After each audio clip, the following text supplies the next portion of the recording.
За үе мөчний үрслээс үрдсэн сэргийлэх маш үр дүнтэй уламжлалт аргын талаар мэдхийг хүсвэл та энд лайктараа түлээчих. За бүгдээрээ өнөөдөр одоо үе мөчний үрслээс үрдсэн сэргийлэх уламжлалт одоо маш үр дүнтэй арга болон за хоол хүнсний талаар бүгдээрээ ярилцъя. За эхний ээлжинд бүгдээрээ үе гэдэг талаараа маш товчхон мэдээлэл аваад ямар үед үе бол өөрөө эрүүл байдгийг бэ гэдгийг мэдэж авъя. За нэгдүгээр тэгвэл үеинд шингэн гэж байдаг. Үений шингэн хангалттай байж хэвээр. Хоёрдугаарт нь тэр үеийг одоо үений зөөлөд мөгөөрс маань толгор байж хэвээр. Гуравдугаарт гэвэл үений хальс маань ямар нэгэн өрөслөгүй байж хэвээр. Ингэж үе бол өөрөө эрүүл байж идэг. За хэрвээ үений шингэн одоо багасаад үений зөөлөд мөгөөрс маань одоо толгор байдал алдаа барзаагаад за үений хальс өрөстэй болоод ирэх юм бол энэ үений өрөсөл гэдэг зүйл үүсч идэг байна. За эдгээрээс урьдчилан сэргийлэх үеийг эрүүл байдал нь илүү удаан хатаалахын тулд бид нар гурван зүйлийг л маш сайн ойлгоод авчих хэрэгтэй. За нэгдүгээр нь гэвэл уламжлалт хоол хүнсийг одоо илүү сайн хэрэглэж явах хэрэгтэй. Энэ дотроо одоо шир байж гин, бүлэг шөрмөс байж гин, за мөн одоо стүүжин буюу зарцаамаг гэж байж гин. За мөн дээрэс нь одоо бас ясны шүл байгаа. Тэгэхээр би бол энэ янзтай ясны шүлийг бас ингэ гэртээ аваад хэрэглэдэг.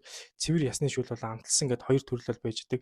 Үүнд бол бас энэ эдгээрт бол одоо тэр үе мөчний одоо эрүүл мэндэд илүү ихээр оролцдог хэрэгцээтэй тэр тэжээлийн бодисууд маань л одоо үүнд бол хангалттай маш агуулж идэг. Тийм учраас уламжлалт хоол хүнсийг бас тодорхой хэмжээнд хэрэглэж байгаа гэдгийг хэлэх байна. За хоёрдугаарт нь үе мөчний эрүүл мэндэд одоо эрдэс амин дэм маш чухал байж байгаа. Хэрвээ үе мөчөнд хэрэгцээтэй эрдэс амин дэм дутагдаад ирэх юм бол үений өрөсөл үүсэх бас том шалтгаан болж идэг. За үений одоо эрүүл мэндэд тусдаа эрдэс амин дэм нь хэлж өгөө. Үүнд бол бета каротин орж идэг.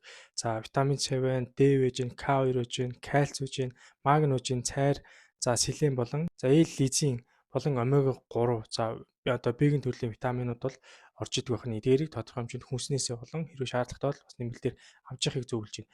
За гуравт нь гэвэл эхний хоёр төр хоол хүнс болон амин дэмүүдийг та авсан ч гэсэн гурав дахь зүйлийг бол заавал хийж үр дүнгээ өгнө. Гуравт нь гэвэл тодорхой хэмжээний даралтыг одоо үе мөчөнд одоо учруулж явах хэрэгтэй яхан тогтмол учруулж явах хэрэгтэй.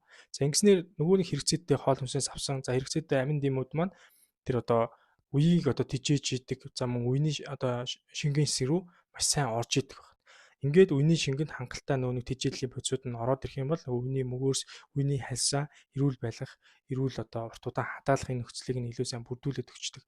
Тийм учраас тодорхой хэмжээний одоо өөртөө таарсан дасгал хөдөлгөөнийг хийж явах хэрэгтэй мэдээж жингийн илүүдэлгүй байх хэрэгтэй. Одоо дасгал хөдөлгөөн одоо тогтмол ингээ алхахдаг ч байдаг юм уу нэг хурдан биш удаан биш одоо тэр зоон 2 гүйл гэж байдаг. Жохон гүйж явахтай хоорондоо юм ярих хэмжээний одоо тийм одоо гүйлтийн одоо хийж ивэл их зүгээр байна.